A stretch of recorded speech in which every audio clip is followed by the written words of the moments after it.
Hi hello friends, welcome to the G K smart circle YouTube channel. ನೋಡಿ, S B I ಅದರಲ್ಲಿ ಮುಖ್ಯವಾಗಿ junior associates customer support and ಸೇಲ್ಸ್ನಲ್ಲಿ ಎಕ್ಸಾಮ್ಗೆ tentative ಡೇಟನ್ನು ಬಿಡುಗಡೆ ಮಾಡಲಾಗಿದೆ. ಸೊ ಎಕ್ಸಾಮ್ ಡೇಟ್ಗಳನ್ನು ಆನ್ಲೈನ್ ಮೂಲಕ ಇಲ್ಲಿ ಬಿಡುಗಡೆ ಮಾಡಲಾಗಿದೆ. ಇದಕ್ಕೆ ಸಂಬಂಧಪಟ್ಟಂತೆ ಎಕ್ಸಾಮ್ ಪ್ಯಾಟ್ರನ್ ಹೇಗಿರುತ್ತೆ, ಸೊ ಎಷ್ಟು ಉದ್ಯೋಗಗಳಿದ್ದಾವೆ, ಯಾವ್ಯಾವಾಗ ಪ್ರಿಲಿಮ್ಸ್ ಇದೆ ಮತ್ತು ಮೇನ್ಸ್ ಯಾವಾಗ ಇಲ್ಲಿ ನಡೀಬಹುದು ಅಂದರೆ ತಾತ್ಕಾಲಿಕ ಡೇಟ್ಗಳಿದ್ದಾವೆ. ಜೊತೆಗೆ ಎಕ್ಸಾಮ್ ಪ್ಯಾಟ್ರನ್ನು ಮತ್ತು ಯಾವ ನಮ್ಮ ಕರ್ನಾಟಕದಲ್ಲಿ ಎಷ್ಟು ಪೋಸ್ಟ್ ಇದ್ದಾವೆ ಮತ್ತು ಇಡೀ ಇಂಡಿಯಾದಾದ್ಯಂತ ಎಷ್ಟು ಪೋಸ್ಟ್ಗೆ ಕರೆದಿದ್ದಾರೆ, ಎಲ್ಲ ಡೀಟೇಲ್ಸನ್ನು ಸಂಪೂರ್ಣವಾಗಿ ಈ ಒಂದೇ ವಿಡಿಯೋದಲ್ಲಿ ನಾನು ನಿಮಗೆ ತಿಳಿಸ್ಕೊಡ್ತೇನೆ. ಸೊ ಇದಕ್ಕೆ ಸಂಬಂಧಪಟ್ಟಂತೆ ಡೀಟೇಲ್ಸನ್ನು ನಾವು ನೋಡೋಣ ಬನ್ನಿ. ನೋಡಿ, ದೇಶದಾದ್ಯಂತ ಎಸ್ ಬಿ ಐ ಶಾಖೆಗಳಲ್ಲಿ ಜೂನಿಯರ್ ಅಸೋಸಿಯೇಟ್ ಅಂತ ಕರೀತಾರೆ ಕನ್ನಡದಲ್ಲಿ. ಅಂದರೆ ಮುಖ್ಯವಾಗಿ ಕನ್ನಡದಲ್ಲಿ ಇದನ್ನು ಗ್ರಾಹಕ ಬೆಂಬಲ ಮತ್ತು ಮಾರಾಟ ಈ ಹುದ್ದೆಗೆ ಅಭ್ಯರ್ಥಿಗಳನ್ನು ನೇಮಿಸಿಕೊಳ್ಳಲು ಸ್ಟೇಟ್ ಬ್ಯಾಂಕ್ ಆಫ್ ಇಂಡಿಯಾ ವಾರ್ಷಿಕವಾಗಿ ಎಸ್ ಬಿ ಐ ಕ್ಲರ್ಕ್ ಪರೀಕ್ಷೆಯನ್ನು ನಡೆಸುತ್ತದೆ. ಅದರಲ್ಲಿ ಎಸ್ ಬಿ ಐ ಕ್ಲರ್ಕ್ ಪರೀಕ್ಷೆಯು ಹೆಚ್ಚು ಬೇಡಿಕೆ ಇದ್ದು ಪ್ರತಿ ವರ್ಷ ಹೆಚ್ಚಿನ ಸಂಖ್ಯೆಯ ಅಭ್ಯರ್ಥಿಗಳನ್ನು ಇದು ಆಕರ್ಷಿಸುತ್ತದೆ. 2025ರಲ್ಲಿ State Bank of India total ಆಗಿ 6589 ಉದ್ಯೋಗಗಳಿಗೆ ಅಭ್ಯರ್ಥಿಗಳನ್ನು ಶಾರ್ಟ್ ಲಿಸ್ಟ್ ಮಾಡಿದೆ. ನೋಡಿ, ಗಮನಿಸಬಹುದು ಎಷ್ಟು ಉದ್ಯೋಗಗಳು, 6589 ಉದ್ಯೋಗಗಳು. ಇದರಲ್ಲಿ prelims, mains, L P T ಎಂಬ ಎರಡನ್ನೂ ನಡೆಸುತ್ತದೆ. ಇಲ್ಲಿ ಅಧಿಕೃತವಾಗಿ ಘೋಷಿಸಿದಂತೆ S B I junior associate ಏನಿದೆ ಪ್ರಿಲಿಮ್ಸ್ ಪರೀಕ್ಷೆಯನ್ನು ನೋಡಿ ಸೆಪ್ಟೆಂಬರ್ 20, 21 ಮತ್ತು 27ರಂದು ನಡೆಸಲು ತೀರ್ಮಾನಿಸಲಾಗಿದೆ. ಗಮನಿಸಬಹುದು, ಸೆಪ್ಟೆಂಬರ್ 20, 21 ಮತ್ತು 27ರಂದು ನಡೆಸಲು ತೀರ್ಮಾನಿಸಲಾಗಿದೆ. ಹಾಗಾದರೆ ಈ ಎಸ್ ಬಿ ಐ ಕ್ಲರ್ಕ್ ಪರೀಕ್ಷೆ ಅಂದ್ರೇನು? ನೋಡಿ, ಎಸ್ ಬಿ ಐ ಕ್ಲರ್ಕ್ಗಾಗಿ ನೇಮಕಗೊಳ್ಳುವಂತಹ ಅಭ್ಯರ್ಥಿಗಳನ್ನು ಕ್ಯಾಷಿಯರ್ಗಳಾಗಿ, ಠೇವಣಿದಾರರಾಗಿ, ನಿರ್ದಿಷ್ಟವಾಗಿ ಎಸ್ ಬಿ ಐ ಬ್ಯಾಂಕ್ ಶಾಖೆಯ ಮುಖವನ್ನು ರೂಪಿಸುವಂತಹ ಇತರೆ ಉದ್ಯೋಗಗಳಿಗೆ ನೇಮಕ ಮಾಡಿಕೊಳ್ಳಲಾಗುತ್ತದೆ. ನೋಡಿ, ಕ್ಯಾಷಿಯರ್ ಆಗ್ತಾರೆ, ಠೇವಣಿದಾರರಾಗ್ತಾರೆ. ಸೊ ಎಸ್ ಬಿ ಐನ ಇತರೆ ಮೇನ್ ಆಬ್ಜೆಕ್ಟ್ಗಳಾಗಿ ಇವರನ್ನು ನೇಮಕ ಮಾಡಿಕೊಳ್ಳಲಾಗುತ್ತದೆ. ಸೊ ಇದರ ಅಧಿಸೂಚನೆ ಬಗ್ಗೆ ನಾವು ನೋಡೋದಾದರೆ ನೋಡಿ, ಟೋಟಲ್ ಆಗಿ 6589 ಉದ್ಯೋಗಗಳಿಗೆ ಸೊ ಅಧಿಸೂಚನೆ ಮಾಡಲಾಗಿತ್ತು. ಇನ್ನು ಹೆಚ್ಚಿನ ಡೀಟೇಲ್ಸ್ ನೋಡೋದಾದರೆ ಟೆಂಟೇಟಿವ್ ಡೇಟ್ ಔಟ್ ಆಗಿದೆ. ಸೊ 20ನೇ ತಾರೀಕು, 21ನೇ ತಾರೀಕು ಮತ್ತು 27ರಂದು ನಡೆಸಲು ನಿರ್ಧರಿಸಲಾಗಿದೆ. ಆಲ್ರೆಡಿ ನಾನು ಇದರ ಬಗ್ಗೆ ತಿಳಿಸ್ಕೊಟ್ಟೆ. ಮುಖ್ಯವಾಗಿ ಮೇನ್ಸ್ ಪರೀಕ್ಷೆಯನ್ನು ನವೆಂಬರ್ 2025ರಲ್ಲಿ ನಡೆಸಲು ನಿರ್ಧರಿಸಲಾಗಿದೆ. ಅಂದರೆ ಸೊ ಇದು ಕೂಡ ಎಕ್ಸ್ಪೆಕ್ಟೆಡ್ ಆಗಿದೆ, ನವೆಂಬರ್ 2025ರಲ್ಲಿ ಸೊ ಮೇನ್ಸ್ ನಡೆಯುತ್ತದೆ. ಇದಕ್ಕೆ ನೀವು ಪ್ರಿಪೇರ್ ಆಗಿರಲಿ. ಜೊತೆಗೆ ನೋಡಿ, S B I clerk junior associated regular vacancies ಎಷ್ಟಿದ್ದಾವೆ ನೋಡಿ, ನೇರ ನೇಮಕಾತಿದು ರೆಗ್ಯುಲರ್. ಇಲ್ಲಿ ನಮ್ಮ ಕರ್ನಾಟಕ ನಾವು ನೋಡೋದಾದರೆ ಜಸ್ಟ್ ಕರ್ನಾಟಕ ತಿಳ್ಕೊಳ್ಳೋಣ. ಟೋಟಲ್ 270 ಪೋಸ್ಟ್ ಇದೆ. ಅದರಲ್ಲಿ general 110 post, S C 43 post, S T 18 post, O B C 72 post, E W S 27 ಪೋಸ್ಟ್ಗಳಿಗೆ ಇಲ್ಲಿ ಕರೆಯಲಾಗಿರತಕ್ಕಂಥದ್ದು.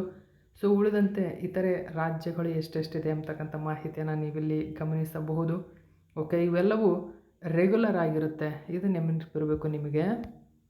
ಇನ್ನು ಇದೇ ಹುದ್ದೆಗೆ ಸಂಬಂಧಪಟ್ಟಂತೆ ಬ್ಯಾಕ್ಲಾಗ್ ಉದ್ಯೋಗಗಳನ್ನು ನಾವು ನೋಡೋದಾದರೆ ಅದರಲ್ಲಿ ನಮ್ಮ ಕರ್ನಾಟಕದಲ್ಲಿ ಟೋಟಲು 229 ಉದ್ಯೋಗಗಳಿದ್ದಾವೆ. ಅಂದರೆ ಎಸ್ ಸಿಯಲ್ಲಿ ಒಂದಿದ್ದರೆ ಎಸ್ ಟಿಯಲ್ಲಿ 10 ಪೋಸ್ಟ್ ಇದ್ದಾವೆ. ಟೋಟಲ್ ಆಗಿ P W B D so ಇದು 20 ಪೋಸ್ಟ್ ಇದ್ದಾವೆ. ಎಕ್ಸ್ ಏನಿದೆ ಟೋಟಲ್ ಆಗಿ 198 ಪೋಸ್ಟ್ ಇದ್ದಾವೆ. ಸೊ ಹೀಗೆ ಬ್ಯಾಕ್ಲಾಗ್ ಉದ್ಯೋಗ ವೇಕೆನ್ಸೀಸ್ ನಮ್ಮ ಕರ್ನಾಟಕದಲ್ಲಿ ಎಷ್ಟಿದ್ದಾವೆ ಅಂತ ನಿಮಗೀಗ ಗೊತ್ತಾಗಿದೆ. ಉಳಿದ ಇತರೆ ರಾಜ್ಯಗಳಲ್ಲಿ ಎಷ್ಟೆಷ್ಟಿದ್ದಾವೆ, ಕಟ್ ಆಫ್ ಎಷ್ಟು ನಿಲ್ಲುತ್ತೆ, ಎಲ್ಲ ಡೀಟೇಲ್ಸನ್ನು ನಾನು ಈ ಒಂದು ವಿಡಿಯೋದಲ್ಲಿ ಕೊಡುತ್ತೇನೆ. ಸೊ ಇದನ್ನು ಒಂದು ತಿಳ್ಕೊಳ್ಳಿ, ಎಸ್ ಬಿ ಐ ಕ್ಲರ್ಕ್ ಆಗಬೇಕು ಅಂದರೆ ಏಜ್ ಲಿಮಿಟ್ ಎಷ್ಟು ಇರಬೇಕು ಅಂತ. ನೋಡಿ, ಕೆಟಗರಿ ಮತ್ತು ಅಪ್ಪರ್ ಏಜ್ ಲಿಮಿಟ್ ಮತ್ತು ಅದರ ಏಜ್ ರಿಲ್ಯಾಕ್ಸೇಷನ್ ಕೂಡ ಇದೆ, ನಾನು ಕೊಟ್ಟಿದ್ದೇನೆ. ಸೊ ಗಮನಿಸಬಹುದು ಇಲ್ಲಿ ಎಷ್ಟೆಷ್ಟಿದೆ. ಒ ಬಿ ಸಿ 3 ವರ್ಷ ಇದೆ, ಎಸ್ ಸಿ ಎಸ್ ಟಿಗೆ 5 ವರ್ಷ ಇರತಕ್ಕಂಥದ್ದು. ಜೊತೆಗೆ ಪರ್ಸನ್ ವಿತ್ ಡಿಸಬಿಲಿಟಿ ಆಗಿದ್ದರೆ 10 ವರ್ಷ ಇದೆ. ಆದರೆ ಜನರಲ್ ಮತ್ತು ಇ ಡಬ್ಲ್ಯೂ ಎಸ್ಸು ಜೊತೆಗೆ ಸಂಬಂಧಪಟ್ಟಿರ್ಬೋದು. Person with disability O B C ಆಗಿದ್ದರೆ 13 ವರ್ಷ ಇದೆ. SC ST ಆಗಿದ್ದರೆ 15 ವರ್ಷ ಇದೆ. ಓಕೆ, ಅದರ ಸಂಬಂಧಪಟ್ಟಂತೆ ಎಕ್ಸ್ ಸರ್ವಿಸ್ ಮ್ಯಾನ್ ಆಗಿರ್ಬೋದು, ಇದರಲ್ಲಿ ಡಿಸೇಬಲ್ಡ್ ಎಕ್ಸ್ ಸರ್ವಿಸ್ ಮ್ಯಾನ್ ಆಗಿರ್ಬೋದು, ಕೆಲ 3 ವರ್ಷ ಇರತಕ್ಕಂಥದ್ದು. ಟೋಟಲ್ ಆಗಿ 8 ವರ್ಷ ಇದೆ SC ST ಆಗಿದ್ದರೆ. ಮ್ಯಾಕ್ಸಿಮಮ್ ಏಜ್ ಲಿಮಿಟು 50 ವರ್ಷ ಇಲ್ಲಿ. ಸೊ ಇನ್ನು ವಿಡೋಸ್ ಆಗಿರ್ಬೋದು, ಡೈವರ್ಸ್ಡ್ ವುಮೆನ್ ಆಗಿರ್ಬೋದು, ಇವರೆಲ್ಲ ನೋ ಮ್ಯಾರಿಡ್ ಆಗಿರತಕ್ಕಂಥವ್ರಿಗೆ 7 ವರ್ಷ ಇರತಕ್ಕಂಥದ್ದು. ಓಕೆ, ಸೊ ಇಲ್ಲಿ ಕೂಡ ಏಜ್ ರಿಲ್ಯಾಕ್ಸೇಷನ್ ಎಷ್ಟೆಷ್ಟಿದೆ ಅಂತ ತಿಳ್ಕೊಬೋದು. ಓಕೆ, ಇನ್ನು ಟ್ರೈನ್ಡ್ ಅಪ್ರೆಂಟಿಸ್ ಆಫ್ SBA ಆಯ್ತಿದ್ರೆ ಅಲ್ಲಿ ನೋಡಿ ಜನರಲ್ ಮತ್ತು EWSಗೆ 1 ಇಯರ್ ಇದೆ. OBC SC ST PWBD ಆಗಿರ್ಬೋದು. ಸೊ ಅದರಲ್ಲಿ general, EWS, OBC, SC ST ಎಷ್ಟೆಷ್ಟು ವರ್ಷ ಏಜ್ ರಿಲ್ಯಾಕ್ಸೇಷನ್ ಇವರಿಗಿದೆ ಅಂತ ನೀವಿಲ್ಲಿ ತಿಳ್ಕೊಬಹುದು. ಇಲ್ಲಿ ನಾವು ಏಜ್ ರಿಲ್ಯಾಕ್ಸೇಷನ್ ಬಗ್ಗೆ ತಿಳ್ಕೊಂಡ್ವಿ. SBI ಕ್ಲರ್ಕ್ ಆಗಿರಬೇಕು ಅಂತ ಅಂದರೆ ನೀವು ನೋಡಿ ನಾಟ್ ಬಿಲೋ 20 ಇಯರ್ಸ್ ಅಂದರೆ 20 ವರ್ಷದ ಕೆಳಗಿನವರಾಗಿರಬಾರ್ದು. ಸೊ 28 ವರ್ಷ ನಾಟ್ ಅಬೋವ್ ಅಂತ ಕೊಡ್ತಾ ಅಂದರೆ ಸೊ 20ರಿಂದ 28 ವರ್ಷದ ಒಳಗಿನ ವ್ಯಕ್ತಿಗಳು SBI ಕ್ಲರ್ಕ್ ಆಗೋಕ್ಕೆ ಏಜ್ ಲಿಮಿಟ್ ಇದೆ. ಸೊ ನೀವಿಲ್ಲಿ ಗಮನಿಸಬಹುದು. ಅವರು 1997 4ನೇ ತಿಂಗಳು 2ನೇ ತಾರೀಕಿನಂದು ಬಾರ್ನ್ ಆಗಿ ಮತ್ತು 1/4/2025 ವೇಳೆಗೆ 20 ವರ್ಷವನ್ನು ಪೂರೈಸಿರಬೇಕು ಆ ವ್ಯಕ್ತಿ. ಸೊ ಅವರು ಅಪ್ಲಿಕೇಶನ್ ಆಗ್ತಕ್ಕಂಥವ್ರು. ಇದು ಏಜ್ ಲಿಮಿಟ್ ಆಗಿದೆ.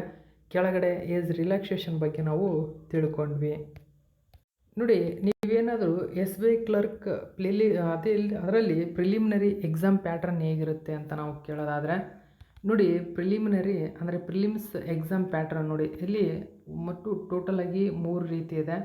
ಸೊ 100 ಮಾರ್ಕ್ಸಿಗಿರುತ್ತೆ. ಟೋಟಲ್ ನಂಬರ್ ಆಫ್ ಕ್ವಶನ್ 100 ಮಾರ್ಕ್ಸು. ಅದಕ್ಕೆ ಟೈಮ್ ಡ್ಯೂರೇಷನ್ ಬಂದ್ಬಿಟ್ಟು 60 ಮಿನಿಟ್ಸ್ ಇರುತ್ತೆ. ಓಕೆ, ಸೊ ಇಲ್ಲಿ ಡೀಟೇಲ್ಸನ್ನು ನೋಡಿ. ಇಲ್ಲಿ ಇಂಗ್ಲೀಷ್ ಲ್ಯಾಂಗ್ವೇಜಿಗೆ 30 ಕ್ವಶನ್ ಇರುತ್ತೆ. Total marks 30. ಓಕೆ, ಸೊ ಇನ್ನು ನಿಮಗೆ ಡ್ಯೂರೇಷನ್ ಟೈಮು 20 ಮಿನಿಟ್ಸು. ಇನ್ನು ನ್ಯೂಮರಿಕಲ್ ಎಬಿಲಿಟಿ ಅಂತ ಇರುತ್ತೆ.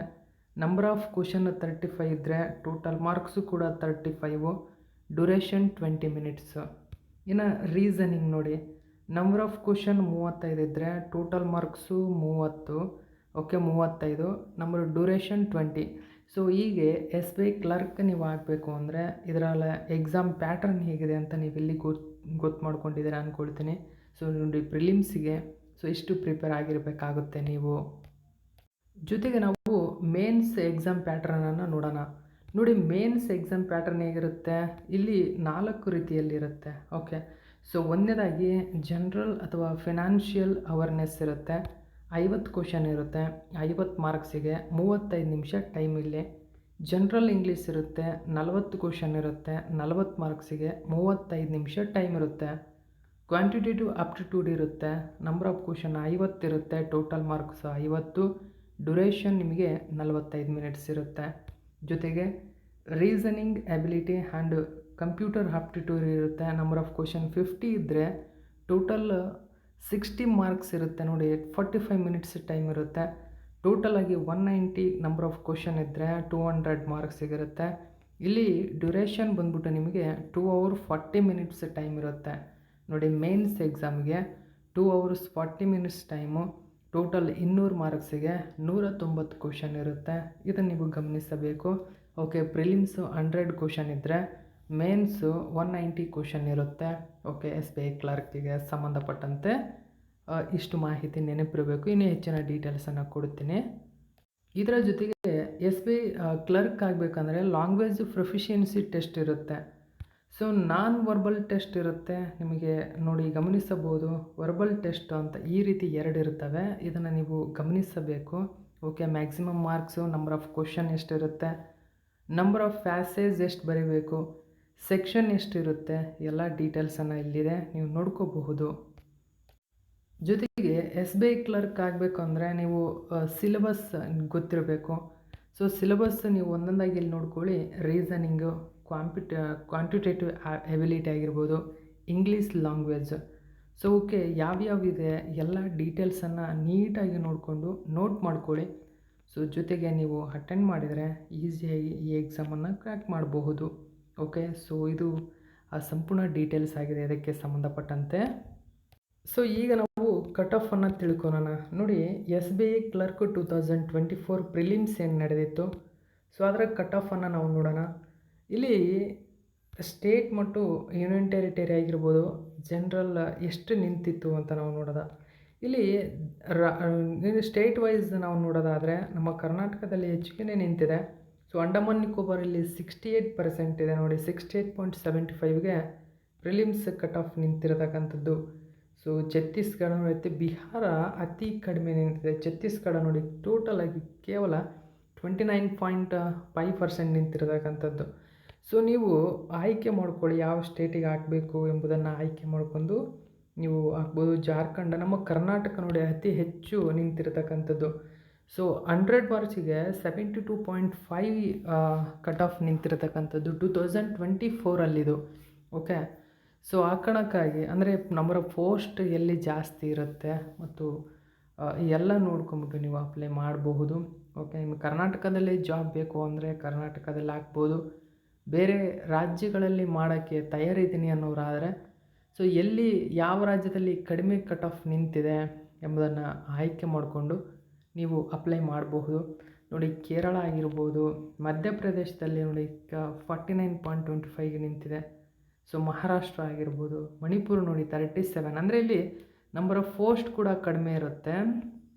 ಓಕೆ, ಅವೆಲ್ಲ ಚಿಕ್ಕ ಚಿಕ್ಕ ರಾಜ್ಯಗಳಾಗಿರೋದ್ರಿಂದ ಸೊ ಆ ಕಾರಣಕ್ಕಾಗಿ ಹೈಯೆಸ್ಟ್ ನಮ್ಮ ಕರ್ನಾಟಕದಲ್ಲಿ ಒಂದು ಸ್ವಲ್ಪ ಜಾಸ್ತಿನೇ ನಿಂತಿರೋದನ್ನು ನೀವು ಇಲ್ಲಿ ಗಮನಿಸಬಹುದು. ಇನ್ನು ಉಳಿದಂತೆ ಸುಮಾರು ಎಲ್ಲ ರಾಜ್ಯಗಳು 65 ಒಳಗಡೆ ಇರ್ತಕ್ಕಂಥದ್ದು. ಓಕೆ, ಸೊ ಇದು ಇದಕ್ಕೆ ಸಂಬಂಧಪಟ್ಟಂತೆ ಕಟ್ ಆಫ್ ಆಗಿದೆ. ಸೊ ಇದು ಇನ್ನೂ ಹೆಚ್ಚಿನ ಡೀಟೇಲ್ಸನ್ನು ಇದಕ್ಕೆ ಸಂಬಂಧಪಟ್ಟಂತೆ ಮುಂದೆ ಅಂದರೆ ಒಂದು ಕ್ವಶನ್ ಪೇಪರ್ ಹೇಗಿರುತ್ತೆ ಆ ಡೆಮೋ ಕೂಡ ನಿಮ್ಮ ಮುಂದೆ ತರ್ತೀನಿ. ಸೊ ಹೆಚ್ಚಿನ ಡೀಟೇಲ್ಸ್ ಕೊಡ್ತಾ ಹೋಗ್ತೀನಿ ಇನ್ನು ಮುಂದೆ. ಹೊಸದಾಗಿ ಚಾನಲ್ ನೋಡ್ತಾ ಇದ್ದರೆ ಸಬ್ಸ್ಕ್ರೈಬ್ ಮಾಡ್ಕೊಳ್ಳಿ. Okay, thank you so much for watching my video friends.